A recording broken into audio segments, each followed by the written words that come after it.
안녕하세요. 올해로 34살, 결혼한 지는 6년이 된 주부였습니다. 남편과 저 사이에는 아이가 없었고요. 검사를 받았는데 문제는 제 쪽에 있었고, 이 사실을 친정도, 시댁도 알고 있던 상황입니다. 그래도 남편한테 문제가 있는 것보다 저한테 문제가 있는 게 시술을 통해 극복할 수 있는 확률이 더 높다길래 몸 상하지 않는 선에서 계속해서 시도 중이었습니다. 하지만 이제 다 소용없는 일이겠네요. 남편은 요즘 보기 드물 정도의 효자였어요.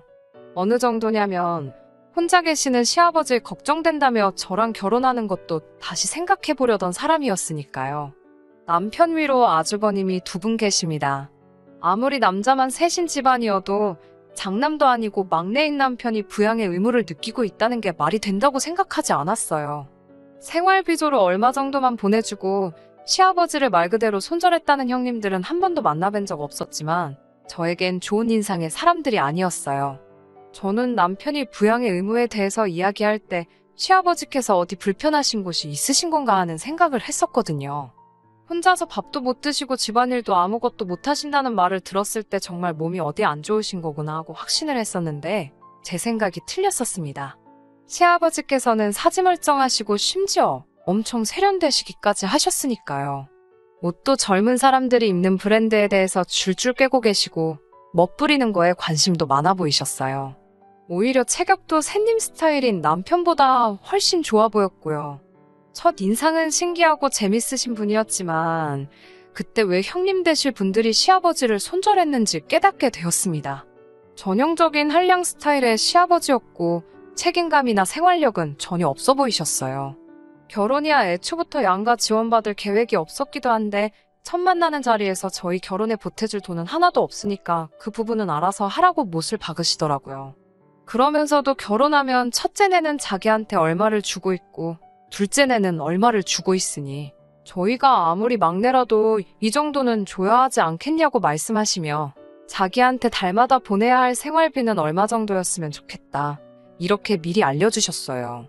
남편에게는 그때 생활비도 이렇게 넉넉히 받으시는데 왜 부양을 이유로 나와야 결혼을 꺼려 했었냐라고 물어보니 남편은 자기가 말하지 않았냐고 시아버지 혼자 힘으로는 청소며 빨래는 물론이고 쌀밥도 하실 줄 모른답니다. 정말 남이 해주는 거 받아오면서만 자랐고 노는 것 말고는 스스로 하실 줄 아는 게 정말 아무것도 없다고 말을 해왔어요. 그래도 그나마 다행인 건 그런 아버지 밑에서 자란 자식들 셋은 정상이었다는 거죠. 시아버지 앞으로 옛날부터 재산이 많았었다네요. 할머니께서 시장에서 돈놀이 비슷한 거를 하셨고 그 유산을 그대로 물려받았대요. 대책 없는 시아버지 생활에 어머님이 도망가시고부터도 그렇게 경제적으로도 모자람 없이 지내왔다고 합니다. 어찌되었든 지금 빈털터리가 된 상황까지 자기들 교육시켜주고 끝까지 책임지신 것에 대한 은혜를 갚아야 한다고 생각하더라고요. 아버님을 처음 뵙기 전까지는 저는 그냥 아프신 몸으로 자식들 훌륭하게 키워낸 그런 분으로만 생각을 했고 남편도 그 은혜에 보답하고 싶어하는 효자라고 생각했기 때문에 그래도 결혼 초반 몇 년간은 제가 모시고 살 생각도 어느 정도 하고 있었어요. 그런데 아버님을 실제로 뵙고 나서는 그 생각이 쏙 들어가게 되었습니다. 아버님 댁을 나오자마자부터 남편과는 그걸 이유로 옥신각신하게 되었어요. 왜 모신다고 해놓고 이제 와서 말을 바꾸냐 이런 식으로 남편의 언성이 높아지니 베란다에 잠깐 담배 피러 나오신 아버님께서 그 말을 들었나 봐요. 저희를 다시 올라오라고 부르시더라고요. 어차피 남편이 혼자 되실 아버님 때문에 결혼을 꺼려한 데다가 집 앞에서 언쟁을 하며 제가 모시기 싫어한다는 사실까지 이야기했고 저도 저런 시아버님과 합가해 모시고 살아야 한다는 생각을 하니 이 결혼이 뒤집어져도 그만이다라는 생각을 했어요. 그래서 그런지 저희를 다시 부르시는데 떨린다거나 두렵다거나 하지 않았습니다. 시아버지는 저희를 앞에 앉혀놓고 말씀을 시작하셨어요. 그런데 시아버지께서 저희에게 꺼낸 말은 참 의외의 말이었습니다. 저는 꼼짝없이 저희 결혼을 반대하려고 하시는구나 생각했거든요. 시아버지가 내 노후 때문에 장가가기를 꺼려하는 거냐라고 물으시며 자기 노후 준비는 생각이 다 되어 있고 준비도 다 되어가고 있으니 걱정하지 말라고 하더라고요. 그리고 저희가 돈만 제때 보내주면 얼굴 안 보고 살아도 그만이라고 첫째나 둘째 형들도 그러고 있지 않느냐고 하셨어요. 오히려 그런 부분에서는 쿨하시더라고요. 아무튼 시아버지 봉양에 대한 문제가 사라지니 결혼 준비는 일사천리로 진행이 되었고 저희는 그렇게 별탈 없이 결혼식을 올리게 되었습니다. 그래도 끝까지 걱정하는 남편의 뜻을 꺾지 못해 신혼집은 그나마 시아버님 사시는 곳에서 그렇게 멀지 않은 곳으로 구하게 되었어요. 남편은 결혼 후에도 청소며 먹을거리며 해주러 아버님 댁에 가고 싶어 했어요. 노후 준비가 다 되어 있다더니 그렇게 긴 텀을 두고 찾아가는 것도 아닌데 매번 갈 때마다 집은 아주 개판이 되어 있고 식사는 다 사서 드시는지 집에는 포장용기만 굴러다니고 있었어요. 저도 어느 정도 도와주겠다고 생각은 했는데 그래도 신혼부부가 매 주말마다 둘이서 시간 보내는 걸 포기하고 아버님 댁에서 청소하고 밥하고 그러는 건 아니잖아요. 너무 스트레스였어요. 둘만 있어도 시간이 아쉬울 판에 매일 하는 집안일에 더불어 아버님 집까지 가서 또 그걸 하고 있어야 했으니까요. 매주 반복되는 지긋지긋한 패턴에 결국 제가 참지 못해 아버님께 준비해 놓으셨다는 노후 준비는 어떻게 된 건지 직접 물어봤습니다. 아버님은 이제 말을 해야겠다는 생각이 들었는지 다음 주에 올 때 남편의 형들까지 전부 다 같이 해서 와달라고 하더라고요. 무언가 중대 발표가 있을 것 같았습니다. 확신에 차 있는 말투는 역시 뭐가 준비해 놓으신 게 있기는 있구나 하는 모양이었어요.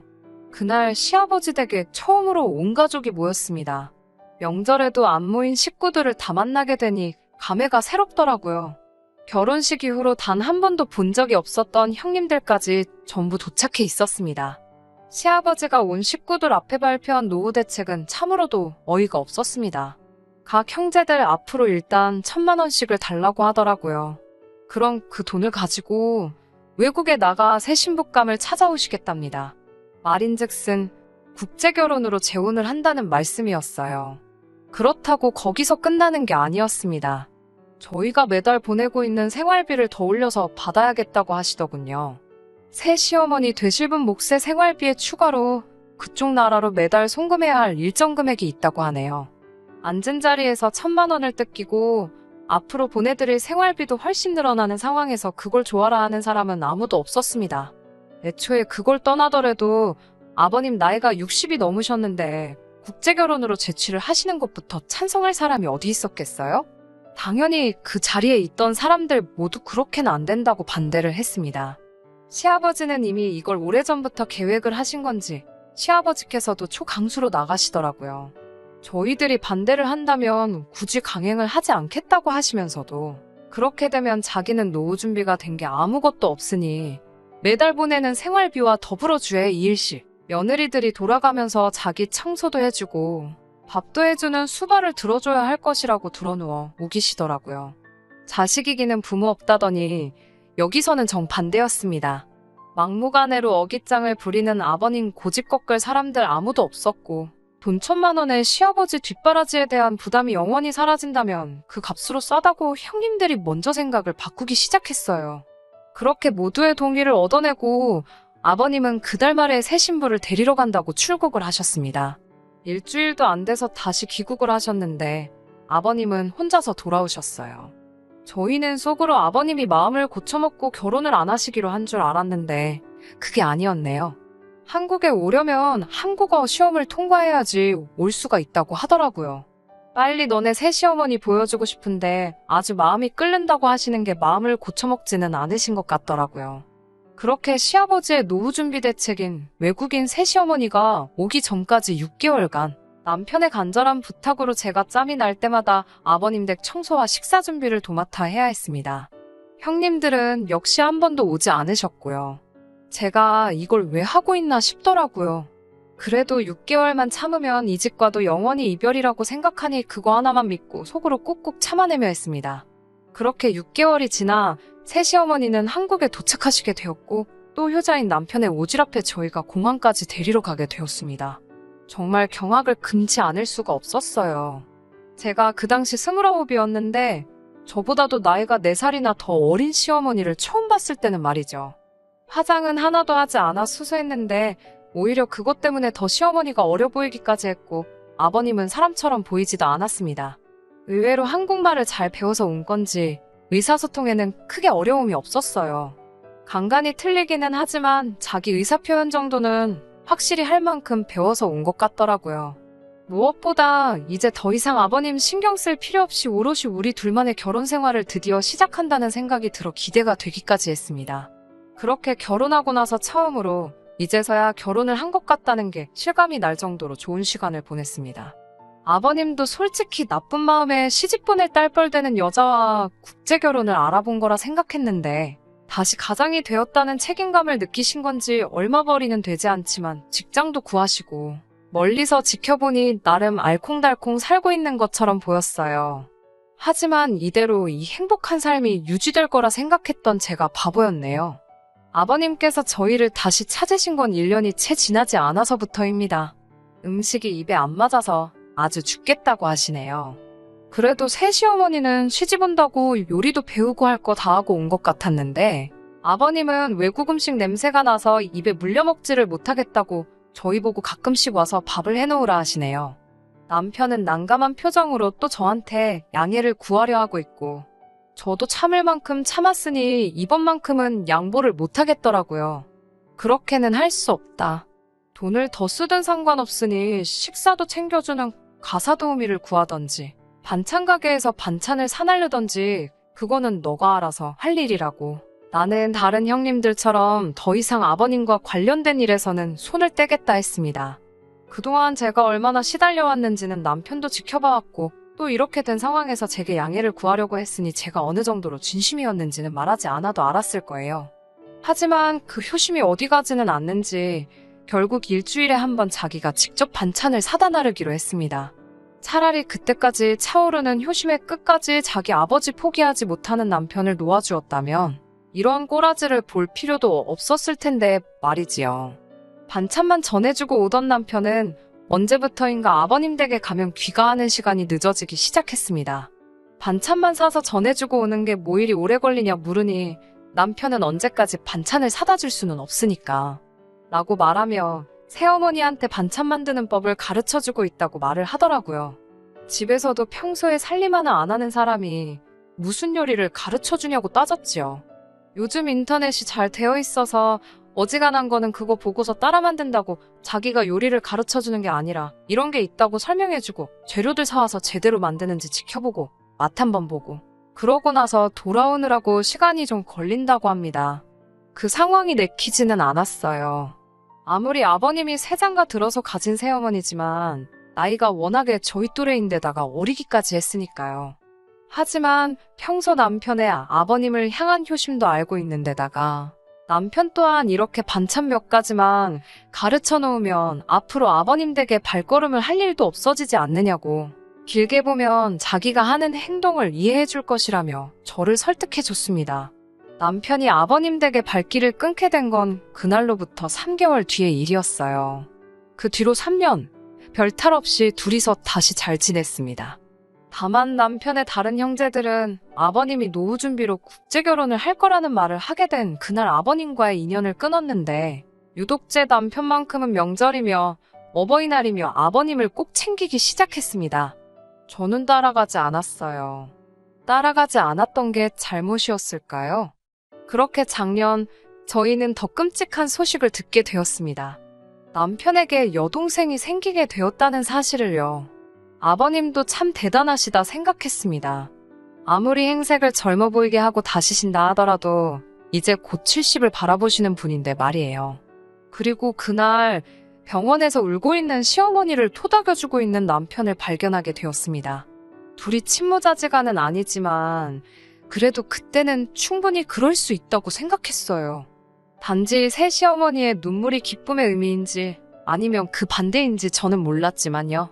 저희는 결혼 6년 차에 아이도 없이 살고 있는데 이러다 아버님의 아이를 제가 보게 되기라도 할까봐 아이가 태어났다는 소식에도 병원에 찾아가지 않았습니다. 병원에 가보려던 남편도 말렸어요.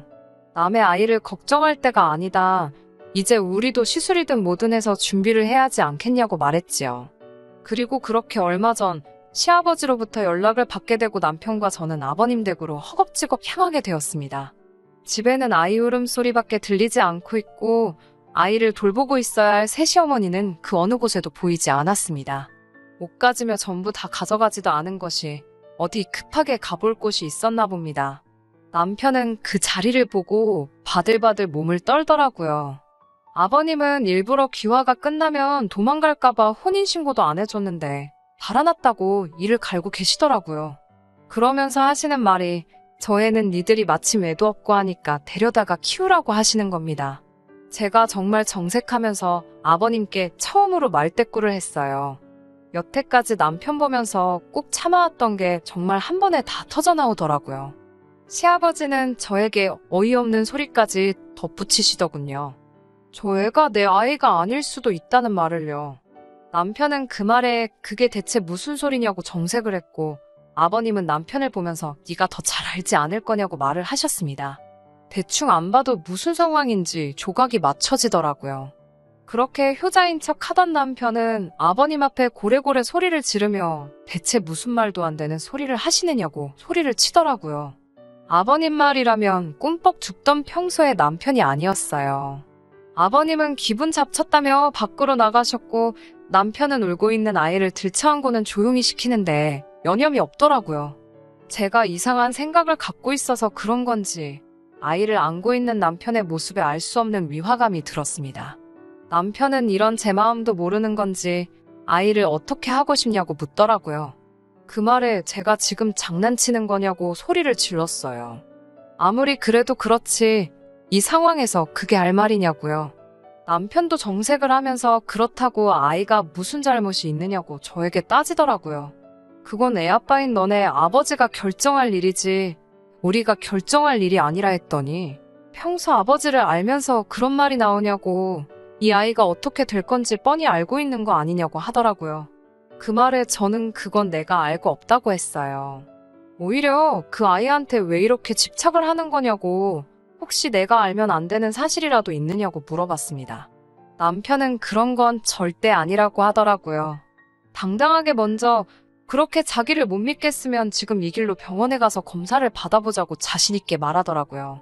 하지만 그 말에도 신뢰가 가지 않다기보다도 결국 이 사단이 난 상황에서 아이든 아버님이든 아무것도 내치지 못하고 또 자기가 전부 감수하려고 하는 남편의 효자 버릇에 신물이 나기 시작했습니다. 6년이란 결혼 생활 동안 저를 답답하게 만든 건 도합 1년이 채 안 되는 짧은 기간입니다. 그런데도 이렇게 사람을 질리게 만들 정도였다면 그동안 남편의 효자병이 얼마나 심했는지 충분히 이해가 가실 거라고 생각합니다. 남편에게는 그 애는 너가 키우고 싶으면 키우라고 했어요.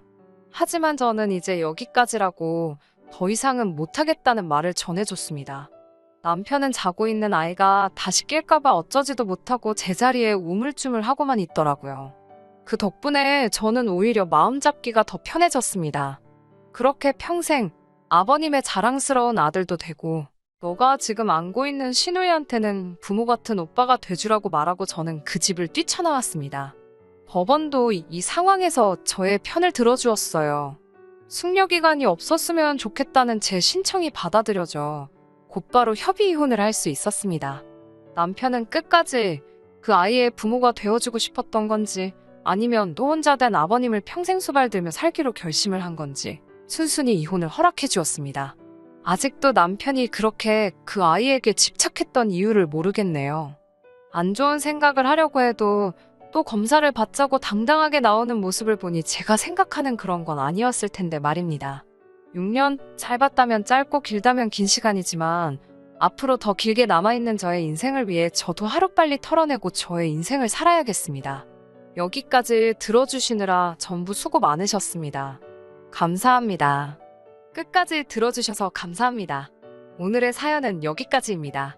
구독과 좋아요, 알람 설정 부탁드리고 더 좋은 사연으로 다시 찾아뵙겠습니다. 감사합니다.